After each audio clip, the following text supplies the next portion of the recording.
So last time we talked about how cells actually they reproduce or basically make copies of themselves. Today we're going to build on that now and look at how um, characteristics are inherited from parents. Again, whether we're talking about humans or any other species. I mentioned this last time that, again, maybe it's just, the scientist in me, but it still just amazes me how we all begin as an embryo, single-celled, and after billions and trillions of cell divisions, mitosis, like we spoke about in the last chapter, we all develop into what we are, whether it's an embryo that develops into a hippopotamus or a Joshua tree or a flamingo or anything else for that matter.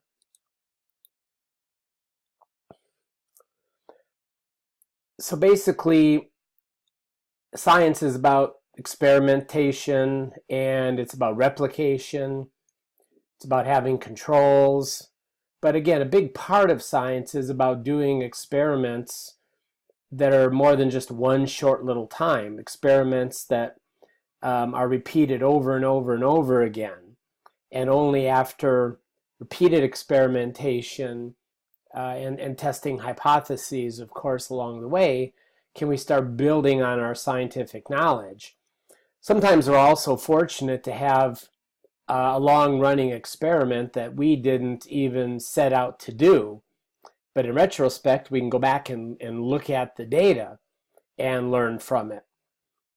In wildlife biology, we study interactions between predator and prey species. We've been able to study and have data on the relationship between the lynx and the snowshoe hare, not because biologists have been running around studying them since the 1800s, but because both of those species were trapped for their fur. So we can get records of population estimates based on the amount of skins that were brought in to trading companies. And so by knowing that, going back, looking at the data, we can then piece together these really large data sets.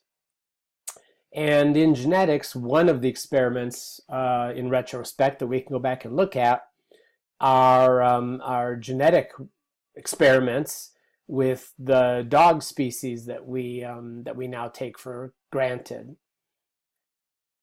Just getting distracted looking at these three dogs. They all got their sort of personality already, big old sad puppy eyes. But we can go back about 15,000 years when humans started domesticating animals, dogs in this case specifically. Certainly we've domesticated other animals for pets and then other animals to do work for us, which dogs kind of were for that reason as well. Protection, helping us hunt. They got better eyes, better ears, better nose than we do. Other animals that we started raising for food.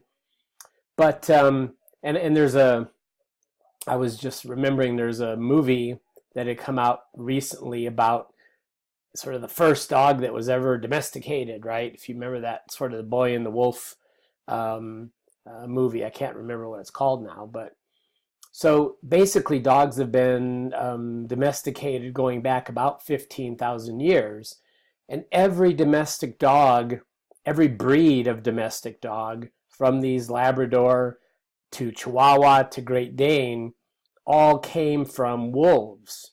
I know most of them don't look like wolves at this point, especially a Chihuahua, but they all were originally genetically from wolves, and they still are genetically similar enough that any modern dog could technically breed with a wolf and make viable offspring.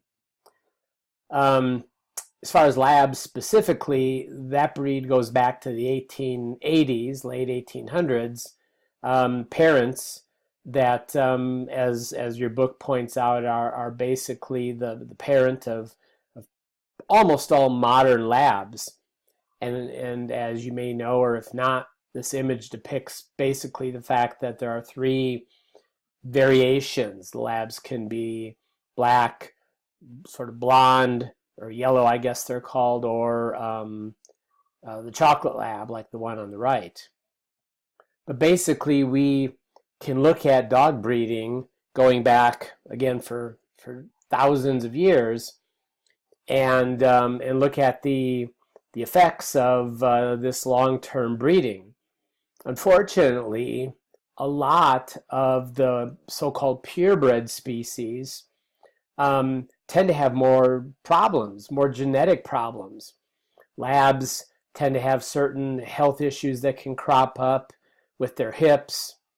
Some dogs are inherently short-lived. I know boxers, for example, tend not to live much past 8 years old, although certainly there are exceptions. Certain species have certain health problems, and it's because of inbreeding. Talked about that a little bit on a previous lecture. The problem with wild animals that decline in numbers and start inbreeding with each other just leads to their ultimate decline as a species. Purebred dogs are inbred dogs, basically. And generally, if you get a mutt, something that's a mix, they tend to be healthier. They tend to live longer. Again, there always are exceptions to that, but again, realize it's because we've been breeding dogs together to get certain characteristics. And again, basically that's accomplished through sort of artificial selection. Humans breeding certain things together, certain species, or I mean certain looking individuals together to get a purebred. And again, that does end up creating these genetic problems that crop up. So there are two ways that reproduction can occur, and we touched on this briefly last section. Sexual reproduction, when you have a male and a female, or at least two individuals. Some can be what are called hermaphrodites. They can be male and female at the same time, and we see that in earthworms, for example.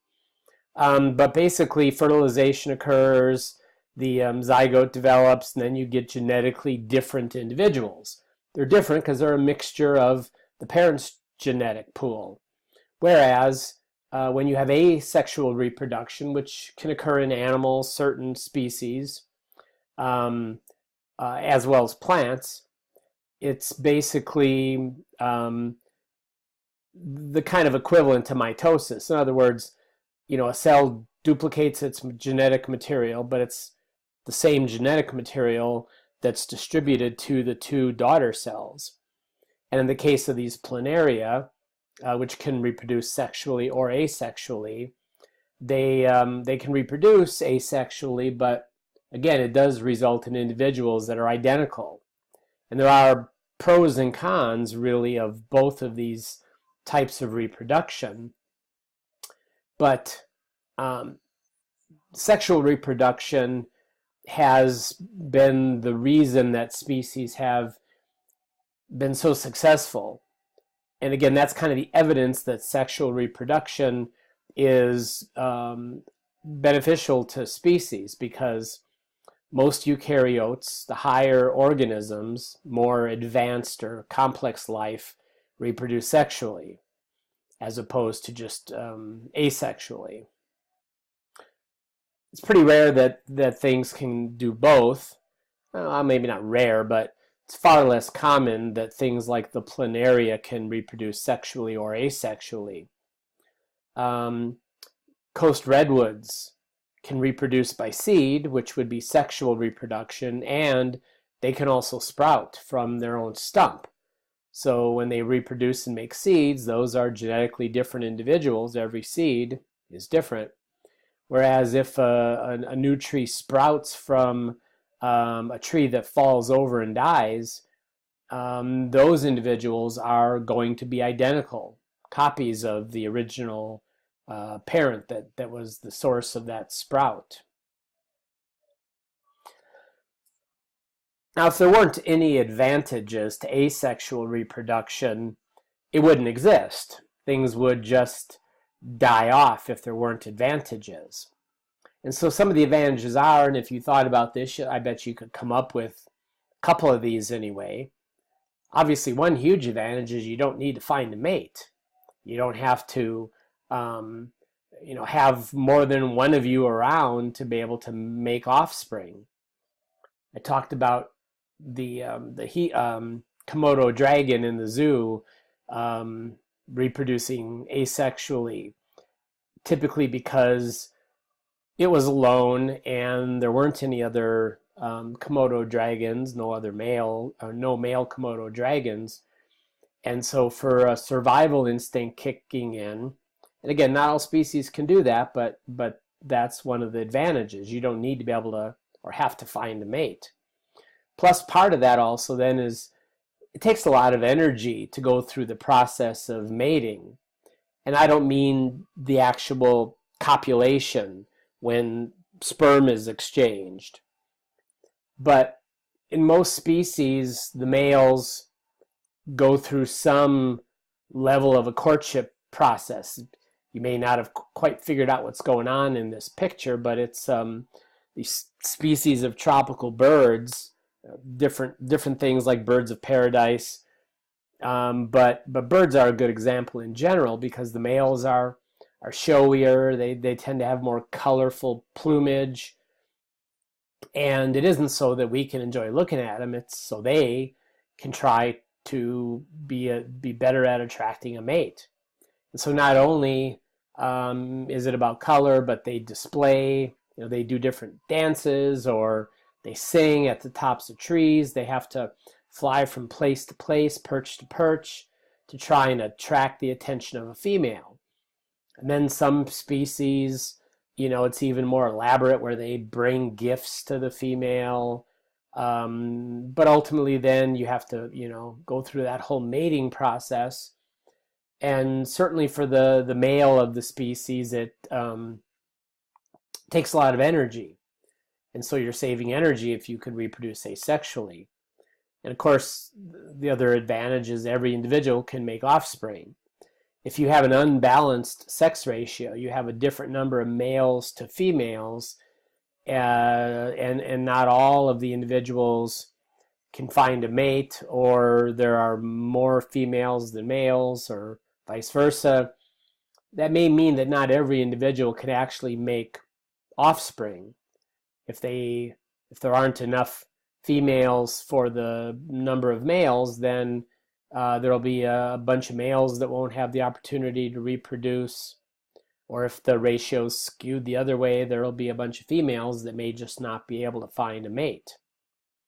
And so theoretically, with asexual reproduction, populations could be able to grow twice as quickly because, again, every individual can reproduce, as opposed to, at best, every other. Again, only the females in the bird species are going to be the ones that can actually make eggs, even though it takes the males as well. But so populations could theoretically grow quicker through asexual reproduction. But again, then the question is, why is sexual reproduction so common if there are advantages to asexual reproduction? Well, obviously, the reason is that the advantages for sexual reproduction completely outweigh any of the negatives that we talked about.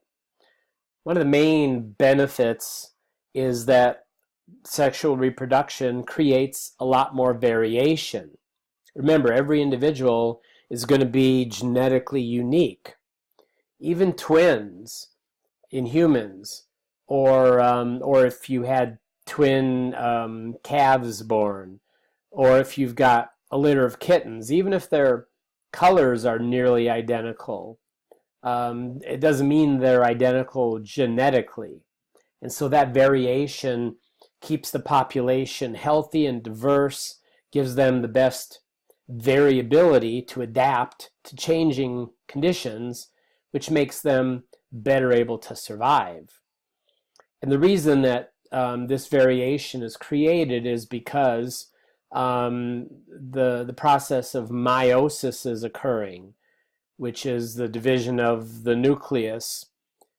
We talked in the last chapter about how during interphase, all of the genetic materials duplicated, exact copy is made so that each daughter cell gets the same genetic material.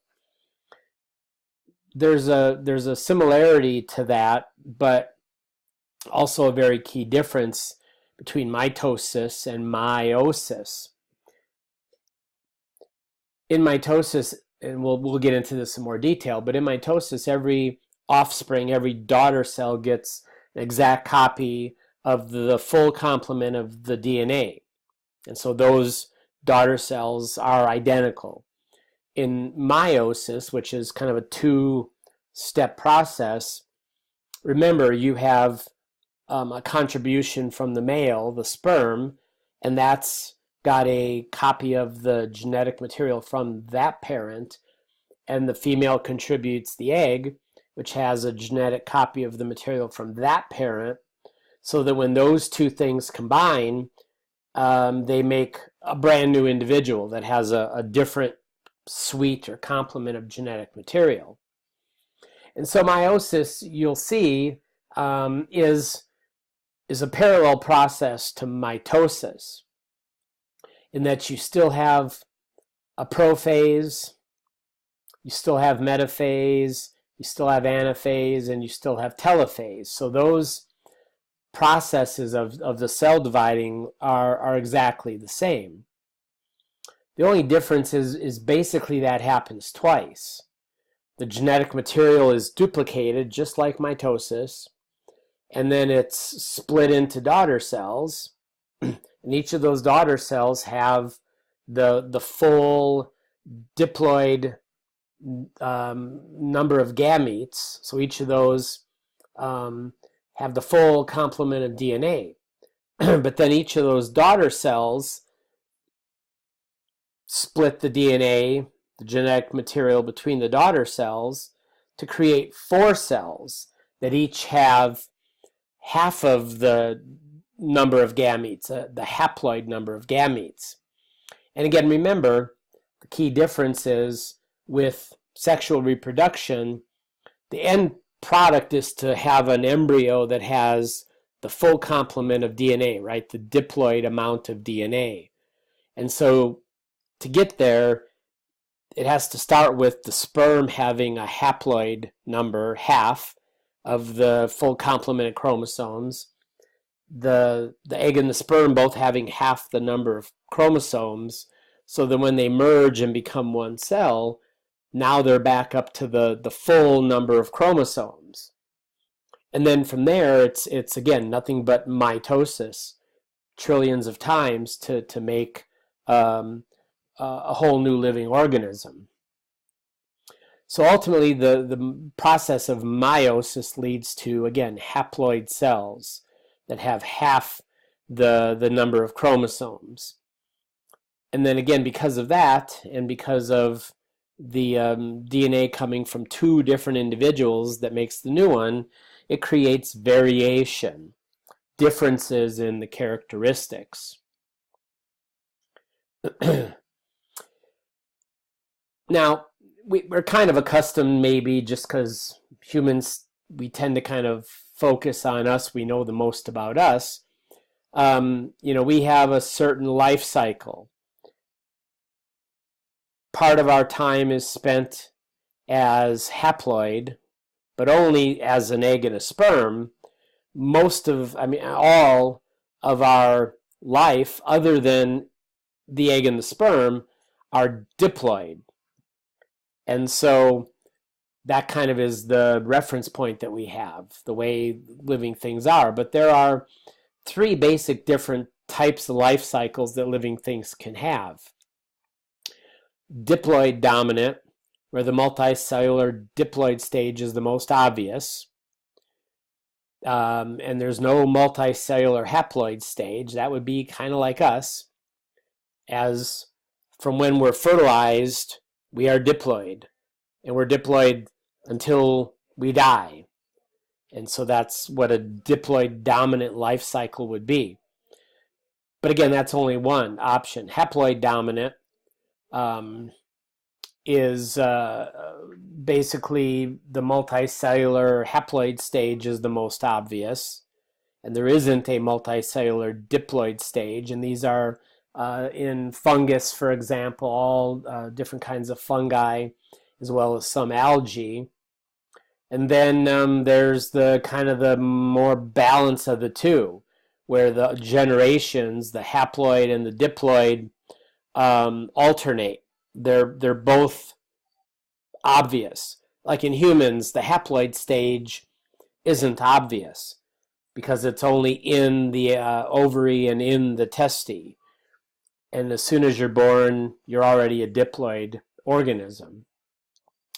But in most plants, they alternate. They have a life cycle that alternates between a multicellular haploid and a multicellular diploid. So again, humans are diploid dominant.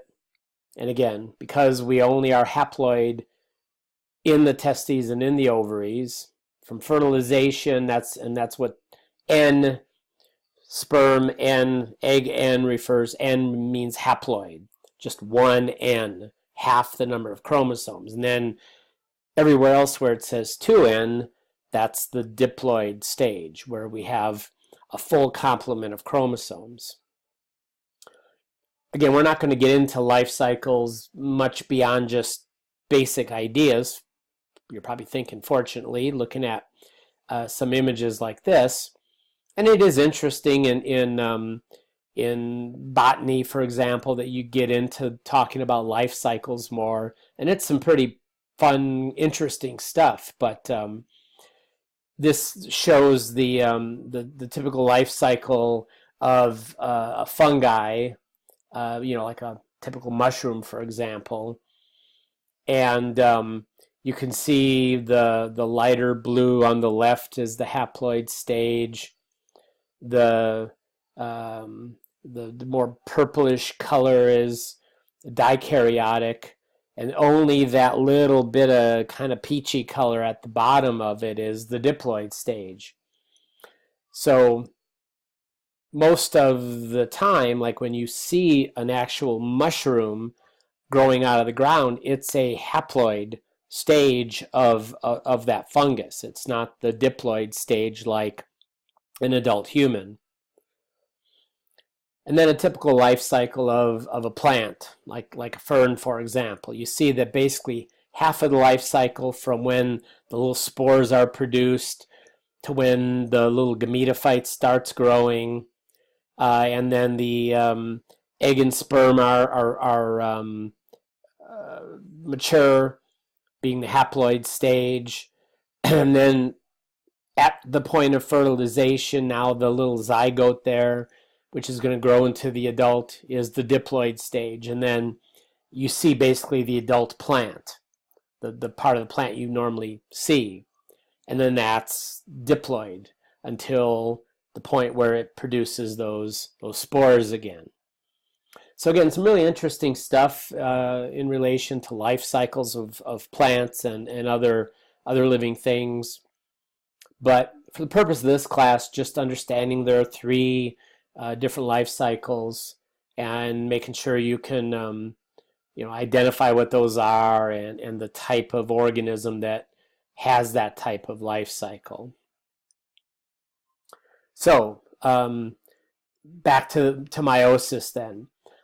For meiosis to proceed, it requires fertilization. Now, remember, I used some of these terms in the previous section. In our body, everywhere in our body except for ovaries or testes, are cells that are called somatic cells or body cells. There are cells in every tissue in our body except for the sex organs, the ovary and testes.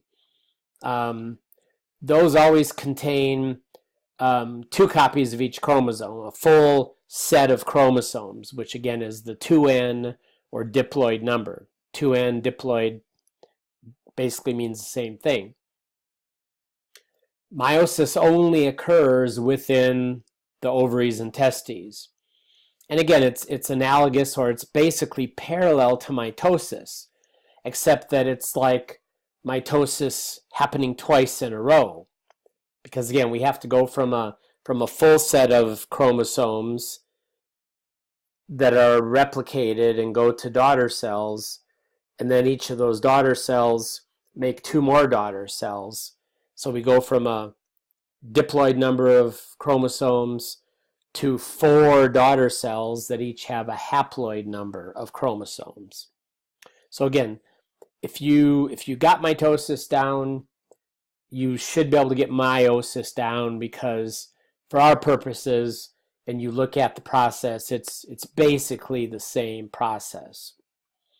So again, it starts with exactly the same interphase, where it goes through the G1, the synthesis, and the G2 phase, has all the quality control tests that go on. And when you look at a cell that's in interphase, it just looks like a cell. You see a cell with a nucleus. You don't really see the genetic material. You don't see the chromosomes or anything until you start into mitosis. So a little different terminology in that you talk about meiosis actually as meiosis 1 and then meiosis 2. But within those phases, you go through the same steps of mitosis.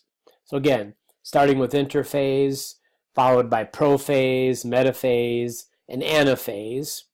And those are the steps that occur during meiosis 1. And, I think, well, I guess that's, maybe there's another another image back there. And so again, the outcome of this is 2 cells, 2 sister cells or daughter cells, that have the full complement of DNA, just like identical to mitosis. At this point, it's exactly the same as what we talked about before. The only difference that starts kicking in is that notice during prophase, there's what's called or it's labeled the sites of crossing over. And this is really the key phase or difference in meiosis compared to just simple mitosis. And when I say key, I mean that this is where you get a lot of that genetic diversity kicking in.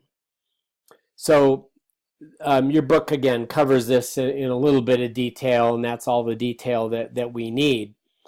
So notice, in this case, you've got the blue chromosome from the father and the red from the mother.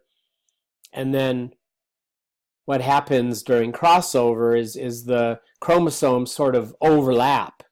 They sort of connect at that site of crossover called the chiasmata. And then the result of that are recombinant chromosomes. The chromosomes kind of recombine, not completely, but a portion of them do, and those sequences can be the maternal or paternal sequence of the chromosome. And so what happens is that you get a little more of that genetic diversity possible now when these chromosomes are sort of sharing certain aspects of them.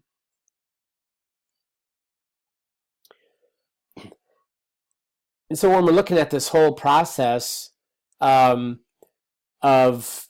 meiosis and recombination and all that, I mean, on just a normal sort of reproductive event, you could have 8 million different combinations, not even including all of the additional combinations that could happen during crossover.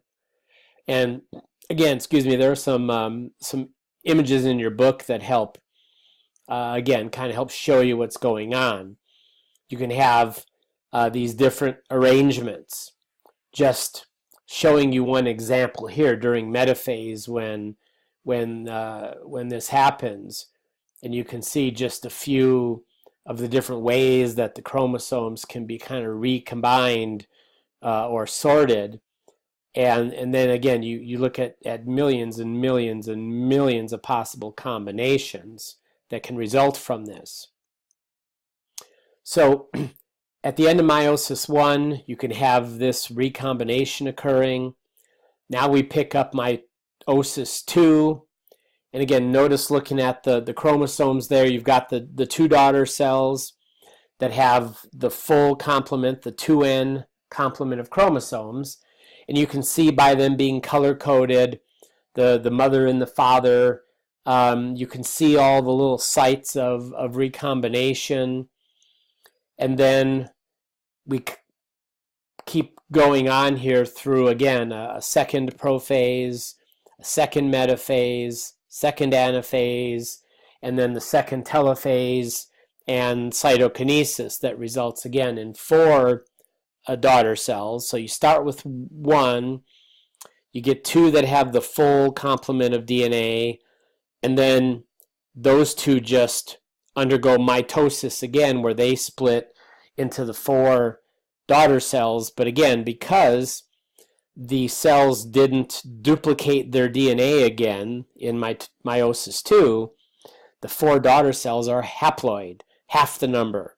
And remember, this would be an example that would be occurring in testes. So these would be 4 sperm cells, for example, or 4 egg cells, for example, that would then be, if fertilized, combined with another egg or sperm cell to make a unique individual. So all of our DNA that's in each of us already is a mixture of maternal and paternal DNA. And then that gets resorted possibly again to generate all of these haploid cells as sperm or as egg. And then those get recombined with a sperm or an egg from a different individual that also has gone through that process, DNA being recombined from their mother and father's side. So there's figure 7.6 in your book that kind of compares meiosis and mitosis side by side. And again, the only real difference is meiosis 1 is a little different because of the recombination that occurs. And then meiosis 2 is exactly analogous to mitosis, where the cells just split again. But again, remember the key difference. Mitosis results in 2 daughter cells that are diploid, whereas meiosis results in 4 daughter cells that are haploid. Mitosis occurs everywhere in the body except where meiosis occurs, which is in the egg and the sperm. So again, and then the table below that show explain what's going on during each of those phases. So for the purpose of this, again, make sure you understand what's happening in mitosis and meiosis, the steps that occur, and basically what the end result is, haploid versus diploid cells.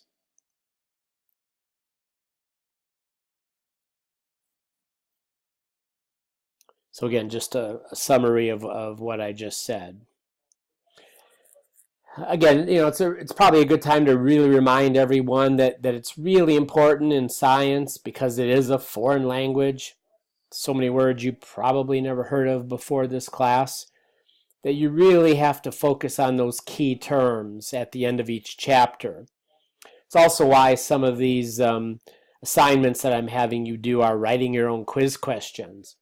It's just kind of a sneaky way to get you to study some of the terminology. So it really is important that you focus on making sure you know the terminology, because it is easy to get the terminology confused because there are so many foreign words. So just another comparison that I found that compares meiosis and mitosis from the standpoint of what it is, what the purpose of it is, sexual reproduction versus cellular reproduction, and just body growth, repair of cells, which is what mitosis is. The type of cell produced, sex cells versus body cells. Sex cells are also known as gametes, or called gametes, and again, the only sex cells are the egg and sperm, whereas body cells can be hundreds of other types of cells, blood cells, epithelial cells that line our internal organs or the surface layer of our skin, muscle cells, nerve cells, brain cells, etc. The type of reproduction, sexual versus asexual, and then whether the daughter cells are identical genetically or not. In meiosis, they're different from the parent. That's, again, why sexual reproduction is so successful, because it gives greater genetic diversity. Whereas mitosis, they're exact copies of the parent cell. We saw a karyogram in the previous chapter. This one, though, is actually a female human cell, and you can actually see some of the color bands there showing the process of crossover even. So you can see those different bands of color showing how the sexual reproduction, meiosis, results in this greater amount of genetic diversity. So the last section of this chapter talks about some of the problems that can occur during meiosis. As I mentioned last time, because of the billions, if not trillions of times that that meiosis or mitosis occurs, it's really amazing that there aren't more errors. And again, some errors are fatal, literally. Some errors are, you don't even know it's happened. But again, this last section of the book talks about some of these errors that might occur. Non-disjunction is covered, and that happens when the homologous chromosomes during meiosis 1, or in other words, the sister chromatids in meiosis 2 don't separate. And so it results in odd, not typical combinations. So you notice some of these are listed as n+1, n-1, and some of them are n. Sort of the normal outcome would be haploid n. But notice that there are, again, these non-disjunctions when the sister chromatids get stuck together and they don't pull apart. Then one cell can have an extra sister chromatid. Another cell might have even only half of a normal. And so then the outcome of these can result in all kinds of issues. And again, a lot of times these individual sister cells, daughter cells aren't viable. But there are other times when they are, and it just creates some different things. In cats, you can have what's called embryonic inactivation of one of the X chromosomes. So there are 22 pairs of chromosomes, and then the sex, the X and Y, that determine if it's a male or a female. Whether it's a cat or a human. And in this case, you get an inactivation that gives a certain color to a cat's coat called a tortoise shell. I actually have a tortoise shell cat who is sometimes the reason I pause this class, because she gets a bug and has to start talking to me. But these types of cats are created by sort of a genetic abnormality. There's nothing inherently wrong with the cats, although sometimes I wonder if there's something inherently wrong with these types of cats, but they're lovable. the interesting thing is they're almost always females. So if you have a tortoiseshell colored cat, 99.5% of the time, you know it's going to be a female. I actually had a student a few years ago that actually mentioned that she was a veterinary technician, and they had actually gotten in a male tortoise shell, which is super rare. But again, because of the inactivation of the chromosomes, it leads it to be a female. And so it creates a certain phenotype. Another 50-cent word. Phenotype is how something looks from the outside. The genotype, so that shouldn't be too hard to keep straight. Geno, as in genes, is the genetic makeup of a living thing, but the phenotype is how it looks to the outside. And so again, these tortoiseshell cats are a certain phenotype. There's a syndrome, one of a lot of syndromes. Down's syndrome is another example of a genetic difference that occurs.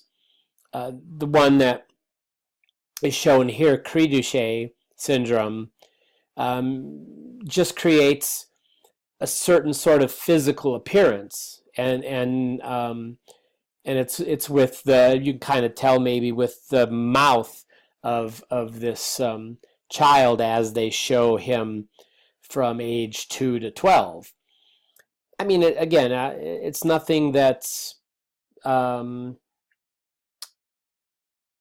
doesn't create really any other serious issues. It just creates a certain phenotype, like the tortoiseshell in the cat, basically. You can see a certain phenotype. Same with Down's syndrome. You can usually tell if someone has Down's syndrome because part of the effects of it is a phenotypic look to those folks that have Down syndrome. Of course, the other issue with Down syndrome is it tends to shorten the life of those individuals on average. And then some other things like inversion, when a segment of a chromosome breaks and reverses and then reattaches. So it just breaks off, reverses, and then reattaches, and that can create some issues. Reciprocal translocation also is discussed in your book. When you have two non-homologous chromosomes, you're not losing any you're not losing any genetic information. It just gets moved from one chromosome to a completely different chromosome. There's no loss or gain of genetic information. It just is kind of like rolling the dice. You get kind of a reshuffling. And again, your book talks about some other things, as well as kind of how some of these things can play a role in certain types of cancer, for example.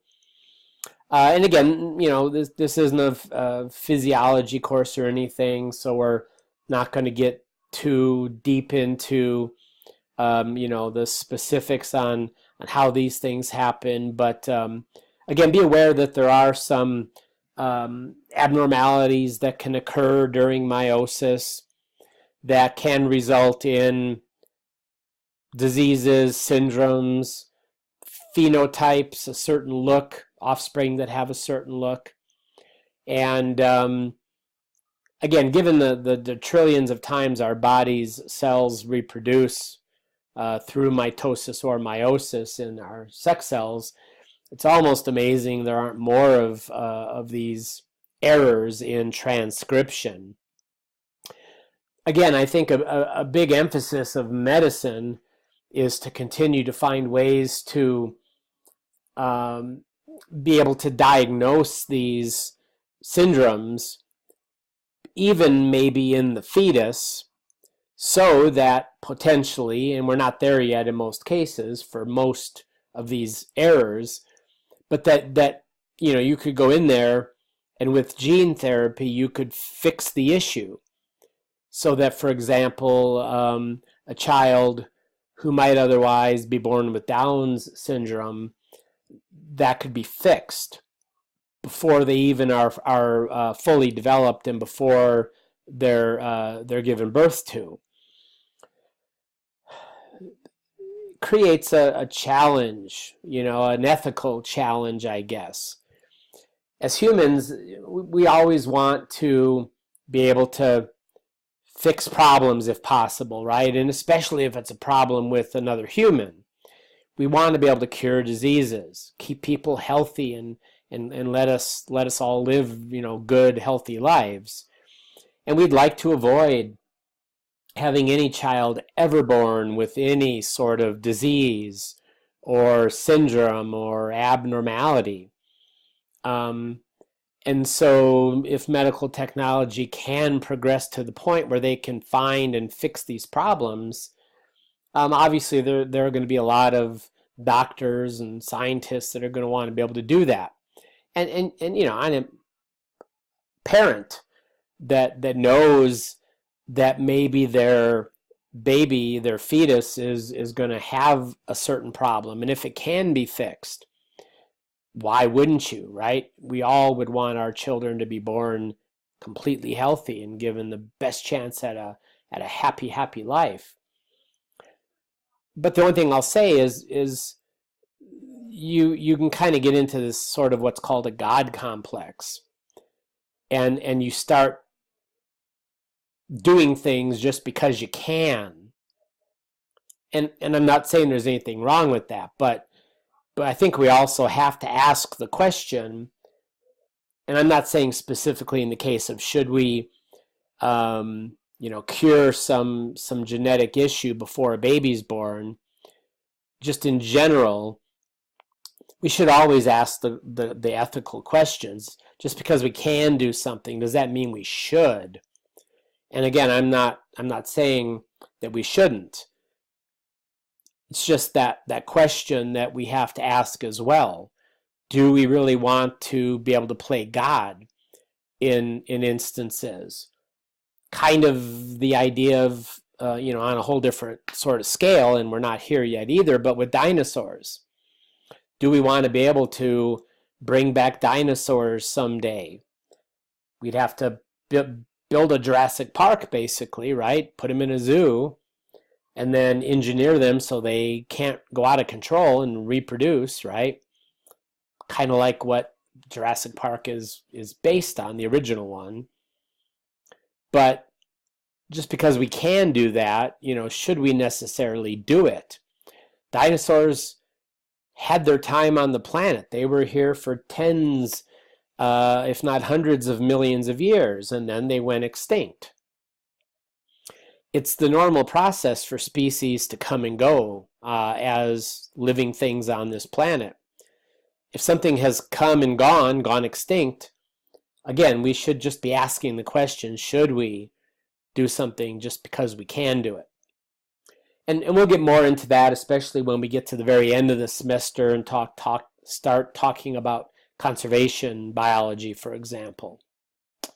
All right, so next time we'll be going into a little more detail of inheritance, talking about the genetic experiments of Mendel that led to the foundation of modern genetics, and just keep building on what we're talking about now.